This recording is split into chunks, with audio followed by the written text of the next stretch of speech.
Hey there guys, how's it going? It's Hywel here from noizzeblogging, bringing you another amazing episode of This Week in Metal, your weekly news roundup of everything heavy and in rock.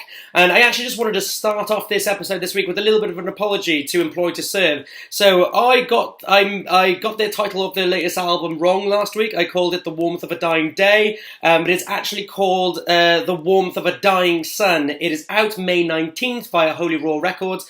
I got excited for it this week. I've had a few listens of it across this week because I will be reviewing it soon. Ooh, you should get very excited about it. You should get very, very pumped about this album. So, again, apologies about that to the Employed to Serve guys, and watch out for them next month. But with that aside, on with the news. So, moving on. This Week in Metal, one of the main headlines this week has been concerning one Ivan Moody, the lead singer of Five Finger Death Punch.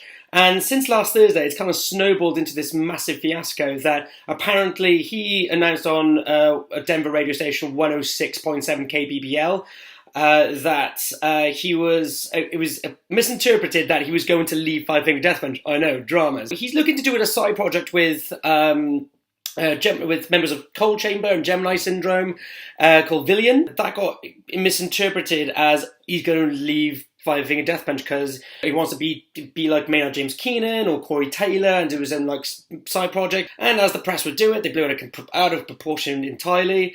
And they were saying, yes, he's going to leave Five Finger Death Punch. And no, this is not the case. I'm not going to be leaving Five Finger Death Punch anytime soon. He's not leaving. He's going to be just starting up this new band called Villian.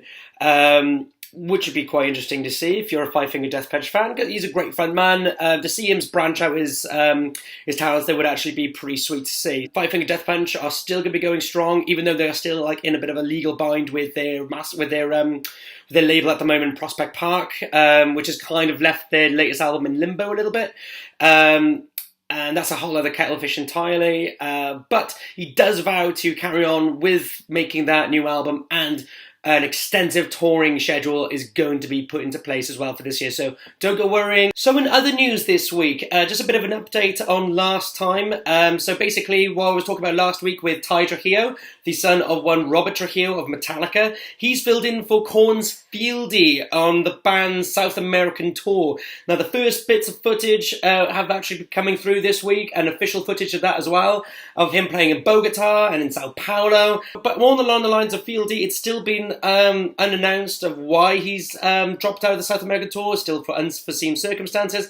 However, there is some good news for Korn fans. He will be returning May 6th for the Carolina Rebellion, okay? So don't go worrying too much about that. If you're still interested to see what Ty's been up to with the band, they've still got a couple more shows left in South America. They've got 2 more dates in Chile, they've got another one in Argentina, and one in Chile as well. Well done to him. Fair dues, he's absolutely slaying it, and we are wishing him all the best with that. He's opening many doors, and the future's going to be so bright for this kid, so well done. And in album news this week, exciting times for Rise Against fans. They have announced a brand new album called Wolves. It'll be out June 9th via Virgin Records, and we cannot wait for this album to slam down on our skulls. This album's going to be very excited because this, considering the political climate that we've been going through the past couple of years, like Trump and Brexit, everything like that, this could be very charged, highly charged, very angry, very raw.